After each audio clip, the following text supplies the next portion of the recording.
বিসমিল্লাহির রহমানির রহিম। প্রিয় এইচএসসি পরীক্ষার্থীবৃন্দ, আশা করি তোমরা সকলেই ভালো আছো। আজকে আমরা একটা গুরুত্বপূর্ণ টপিক নিয়ে আলোচনা করব, complete the sentence with suitable close or phrases. এটি পরীক্ষা হলের মধ্যে একটি ইনকমপ্লিট বাক্য দেওয়া থাকবে। তোমাদের অবশ্যই কিছু নিয়ম জানতে হবে এবং সেই নিয়মের উপর ভিত্তি করে বাক্যটা কমপ্লিট করতে হবে। এক্ষেত্রে টেন্স, সেন্টেন্স গঠন এবং পার্সনের নিয়ম অবশ্যই জানতে হবে। আর সবচেয়ে বড় কথা হচ্ছে, এখানে যে বাক্যগুলো দেওয়া থাকবে 10টি সেন্টেন্স, অবশ্যই এই সেন্টেন্সগুলি বাংলা অর্থ জানতে হবে। বাংলা অর্থ জানলে আমরা এই টপিকটা অবশ্যই ভালোভাবে আনসার দিতে পারবো। যাই হোক, আমি আজকে প্রত্যেকটা সেন্টেন্সের পিছনে কিছু রুল নিয়ে আলোচনা করব। তোমরা চাইলে অবশ্যই ভিডিওটা বন্ধ করে নিয়মগুলো অবশ্যই নোট করে রাখতে পারো। যে প্রথমে একটা মধ্যে দেওয়া আছে, my mother would rather admit me to a private institution. আমার মা বরং আমাকে একটা প্রাইভেট প্রতিষ্ঠানে ভর্তি করাবেন দেন এনি গভর্নমেন্ট ইনস্টিটিউশন, কোনো সরকারি প্রতিষ্ঠানের পরিবর্তে। এখানে উড রেদার, এই উড রেদারের পরে অবশ্যই দেন দিতে হবে এবং একটা উপযুক্ত সেন্টেন্স দ্বারা বাক্যটা পরিপূর্ণ করতে হবে। তারপর 2 number, they came to you, তারা তোমার কাছে এসেছিল উইথ এ ভিউ টু। আমরা জানি এই উইথ এ ভিউ টু থাকলে অবশ্যই ভার্বের সাথে আইএনজি যুক্ত করে বাক্যটা পরিপূর্ণ করতে হবে।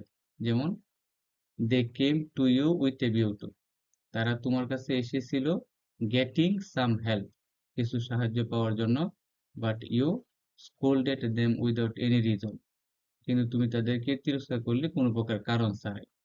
আমরা এটুকু এভাবে দিতে পারি, they came to you with a view to, তারা তোমার কাছে এসেছিল মিটিং উইথ ইউ, তোমার সাথে সাক্ষাৎ করতে। উইথ এ ভিউ টু পরে অবশ্যই ভার্বের সাথে আইএনজি যুক্ত একটি সেন্টেন্স বসাতে হবে। এখানে আছে প্লিজ ওয়েট হিয়ার, দয়া করে এখানে অপেক্ষা করো, until I return from the shop, যতক্ষণ না পর্যন্ত আমি দোকান থেকে ফিরে আসি। এটা এইভাবে দেওয়া যায়, প্লিজ ওয়েট হিয়ার, এখানে অপেক্ষা করো, আনটিল, যতক্ষণ না পর্যন্ত আই কাম ব্যাক, আমি ফিরে আসি। তারপর 4 number, if I had written my assignment this afternoon, আমি যদি বিকেল বেলায় আমার অ্যাসাইনমেন্টটা পরিপূর্ণ করতাম। এখানে ইফ যুক্ত বাক্যটা আছে ফার্স্ট পারফেক্ট। ইফ যুক্ত বাক্যটা যদি ফার্স্ট পারফেক্ট হয়, তাহলে পরবর্তী কমপ্লিটিং সেন্টেন্সটি হবে ফার্স্ট পারফেক্ট কন্ডিশনাল, অর্থাৎ সাবজেক্টে পরে উড হ্যাভ অথবা কুড হ্যাভ, ভার্বের তৃতীয় রূপ, এবং অবশ্যই একটা অবজেক্ট দিতে হবে। If I had written my assignment this afternoon, আমি যদি বিকেলবেলায় আমার অ্যাসাইনমেন্টটা পরিপূর্ণ করতাম, I would have been able to go there, তাহলে আমি সেখানে যাওয়ার সক্ষম হতাম বা সেখানে যেতে পারতাম। তারপরে সেখানে একটা গাছ নিয়ে, ট্রি প্ল্যান্টেশনের গাছের গুরুত্ব নিয়ে আমাদের একটা সেন্টেন্স দেওয়া ছিল, উই শুড প্ল্যান্ট ট্রিজ মোর, আমাদের অধিক পরিমাণ গাছ রোপণ করা উচিত, লেস্ট, তা না হলে।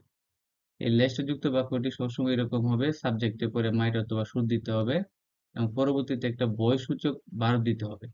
যে আমরা গাছ রোপণ করব কিসের বয়ে, যেমন উই শুড প্ল্যান্ট ট্রিজ মোর, আমাদের অধিক পরিমাণ গাছ রোপণ করা উচিত, লেস্ট, তা না হলে, we might fail to live in green, আমরা সবুজায়নে বসবাস করতে পারবো না। এই বয়ে আমাদের গাছ রোপণ করতে হবে। লেস্টের পরে সাবজেক্ট মাইট অথবা শুড, একটা বয়সূচক ভার্ব প্লাস অবজেক্ট, এভাবে পরিপূর্ণ করতে হবে।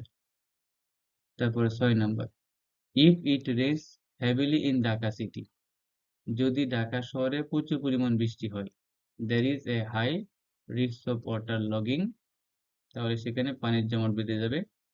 এর উল্টো হচ্ছে, ইফ যুক্ত বাক্যটা যদি প্রেজেন্ট ইনডিফিনিট টেন্স হয়, তাহলে অনেক সময় পরবর্তী কমপ্লিটিং সেন্টেন্সটি প্রেজেন্ট ইনডিফিনিট দ্বারা পরিপূর্ণ করতে হয়।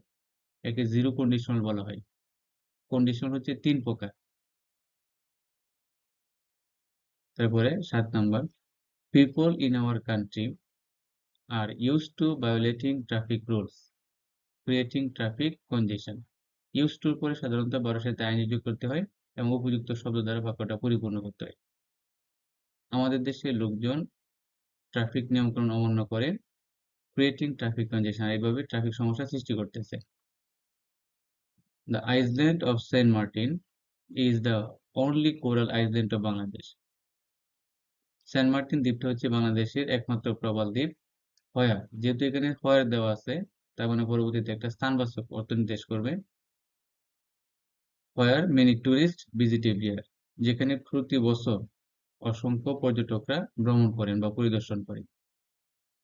Hardly had he reach the station, hardly had, scarcely had বা no sooner had.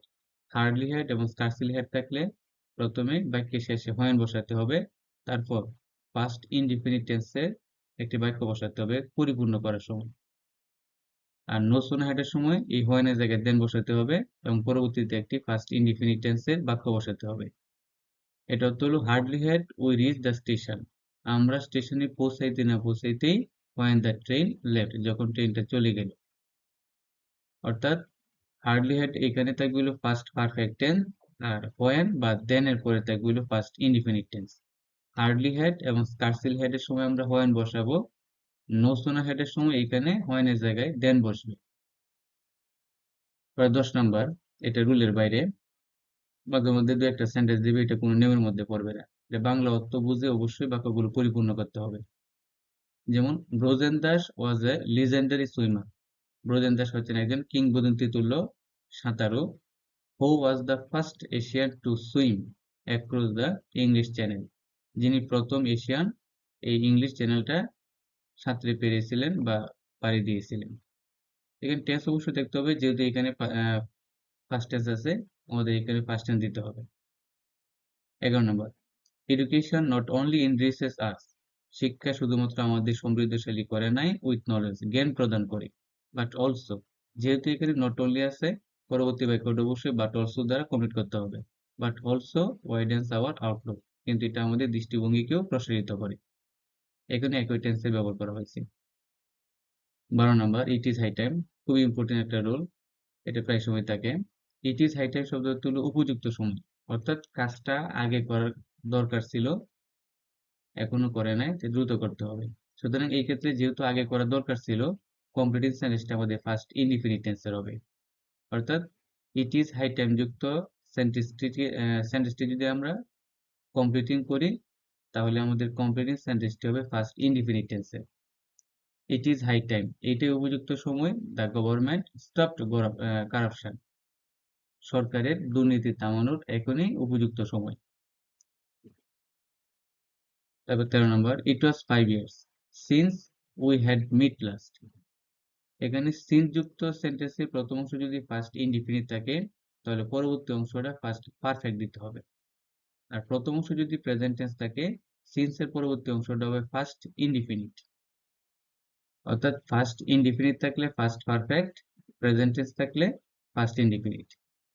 It was 5 years, এটা 5 বছর হয়ে গেছে, since we had meet last, আমরা শেষ সাক্ষাৎ করেছিলাম। 14, we all should come forward with an eye to, যেহেতু কাম ফরওয়ার্ড টু আছে, তার মানে অবশ্যই বড় সাথে আইনি যুক্ত করতে হবে। আমাদের সকলের এগিয়ে আসা উচিত to solving the problems of our country, আমাদের দেশের সমস্যাগুলো সমাধান করার জন্য। With a view to, come forward to, look forward to, would you mind, এদের পরে অবশ্যই বারোর সাথে আইনজি যুক্ত করতে হবে এবং উপযুক্ত অবজেক্ট দ্বারা বাক্যটা পরিপূর্ণ করতে হবে। 15, whenever he speaks in English, যখনই সে ইংলিশে কথা বলে, he makes some mistake, তখনই সে কিছু ভুল করে। এখানে whenever যুক্ত সেন্টেন্সটা প্রেজেন্ট টেন্স, আমাদের কমপ্লিটিং সেন্টেন্সটাও প্রেজেন্ট টেন্স হয়েছে। অর্থাৎ এই ক্ষেত্রে দুইটা সেন্টেন্সের টেন্স একই থাকবে। এখানে 16 নম্বর, we all should be patriotic, আমাদের সকলের দেশপ্রেমিক হওয়া উচিত, so that we can work for the betterment of our country, যাতে আমরা দেশের ভালোর জন্য কাজ করতে পারি। এখানে সো দ্যাট এর রুলটা হচ্ছে সো দ্যাট দ্যাট, এটার রুল হচ্ছে যদি প্রথম অংশ প্রেজেন্ট টেন্স থাকে, তাহলে অবশ্যই সাবজেক্টের পরে ক্যান বসাতে হবে, আর প্রথম অংশ পাস্ট টেন্স থাকলে সাবজেক্টের পরে কুড বসাতে হবে। ক্যান এবং কুড এর পরে ভার্বের প্রথম রূপ প্লাস উপযুক্ত শব্দ দ্বারা বাক্যটা পরিপূর্ণ করতে হবে।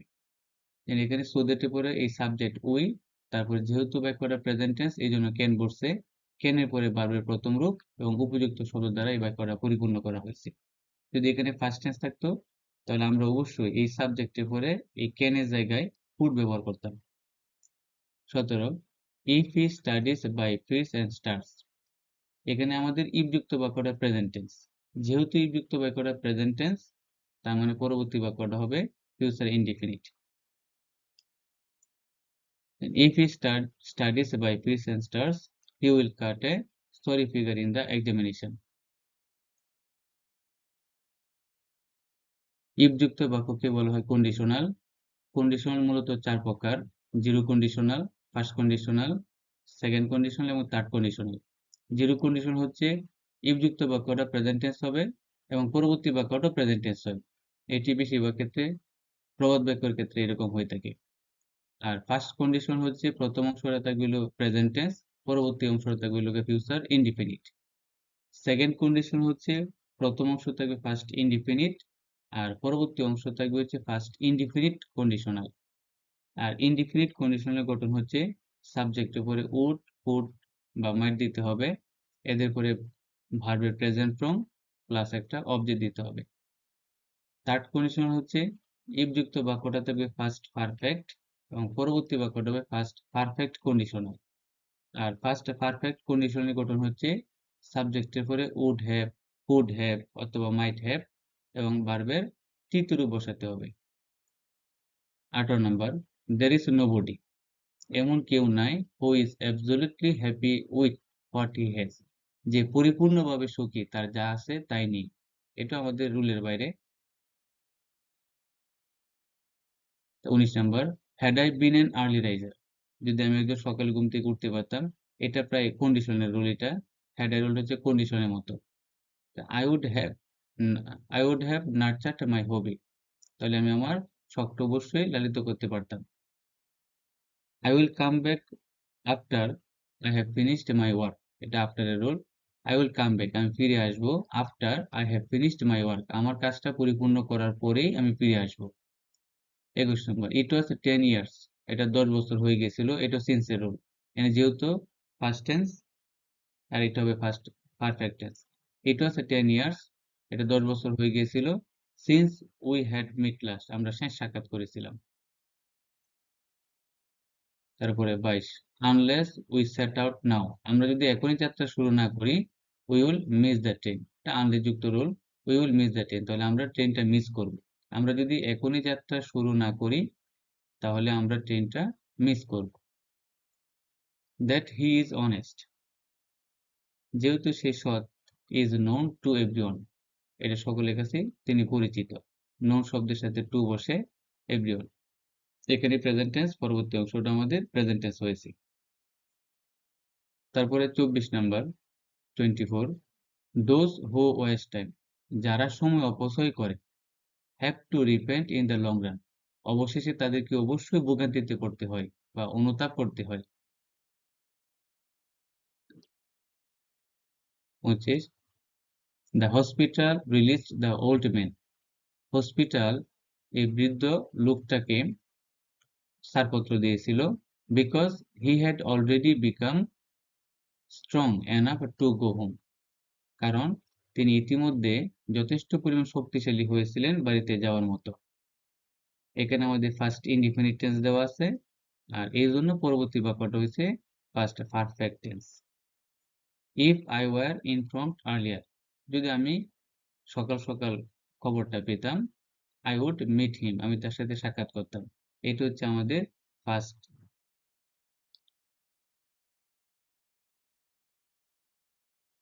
Indefinite tense.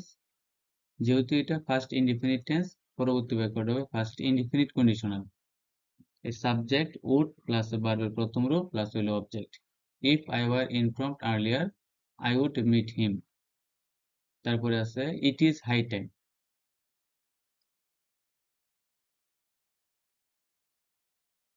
It is high time যুক্ত সেন্টেন্সের অবশ্যই ফার্স্ট ইনডিফিনিট টেন্সের বাক্য দ্বারা কমপ্লিটিং করতে হয়। ইট ইজ হাই টাইম, এটি উপযুক্ত সময়। You became serious about your studies, তোমার পড়াশোনা সম্পর্কে গুরুত্ব দেওয়া। যেহেতু ইট ইজ হাই টাইম দেওয়া আছে, অবশ্যই আমাদের কমপ্লিটিং সেন্টেন্সটা হবে first indefinite. We have to be alert, আমাদেরকে সতর্ক থাকতে হবে বা সতর্ক হতে হবে। হ্যাভ টু দ্বারা প্রায় সময় যেহেতু conditional. We have to be alert, আমাদেরকে অবশ্যই সতর্ক হতে হবে, লেস্ট তা না হলে। এই লেস্ট যুক্ত সেন্টেন্সটা খুব ইম্পর্টেন্ট। লেস্টের পরে অবশ্যই সাবজেক্ট দিতে হবে, সাবজেক্টের পরে শুড বসবে, আর শুড অথবা মাইটের পরে ভার্বের প্রথম রূপ বসবে। এই ভার্বটা যে আমরা যেখানে বসাবো সেটা অবশ্যই বয়সূচক ভার্ব হবে। We have to be alert last, we have to be alert least, আমাদেরকে সতর্ক হতে হবে লেস্টে, তা না হলে we should suffer in the long run, তা না হলে আমরা অবশেষে ভোগান্তিতে পড়ব। 29 number, the drivers who violate traffic rules, যে ড্রাইভাররা ট্রাফিক নিয়ম কানুন অমান্য করে অ্যান্ড ড্রাইভ রেকলেসলি এবং অসতর্কভাবে গাড়ি চালায় আর mainly responsible for road accident, তারা মূলত এই সড়ক দুর্ঘটনার জন্য দায়ী। ইট ইজ টাইম, এটাই সময়, people stopped producing greenhouse gas, মানুষের এই গ্রিনহাউস গ্যাস উৎপাদন করা বন্ধ করা হচ্ছে এখন উপযুক্ত সময়। The weather was so cold that, আবহাওয়াটা এতটাই খারাপ ছিল যে we could not go out, আমরা বাইরে যেতে পারলাম না। এখানে সো ডট ডট দ্যাট, এই রুল বসছে এখানে। সো ডট ডট দ্যাট মানে অবশ্যই এই ডটের জায়গায় আমাদের একটা অ্যাডজেক্টিভ বা অ্যাডভার্ব থাকবে। আবহাওয়াটা এতটাই খারাপ ছিল যে we could not go out, আমরা বাইরে যেতে পারলাম না। এখানে প্রথম অংশ যেহেতু ফার্স্ট টেন্স, তাই এই সাবজেক্টে পরে কুড বসছে। প্রথম অংশ যদি প্রেজেন্ট টেন্স হইতো তাহলে আমরা এখানে এই সাবজেক্টে পরে কুডের জায়গায় ক্যান বসাতাম। You are not going out until you finish reading the novel, তুমি বাইরে যেতে পারো না যতক্ষণ না পর্যন্ত এই উপন্যাস পড়াটা শেষ করবে। এটা টিল আনটিলের রুলের মধ্যে পড়ছে এটা। টিল অথবা আনটিল, যতক্ষণ বা ততক্ষণ। টিল আনটিল অর্থ হচ্ছে যতক্ষণ বা ততক্ষণ।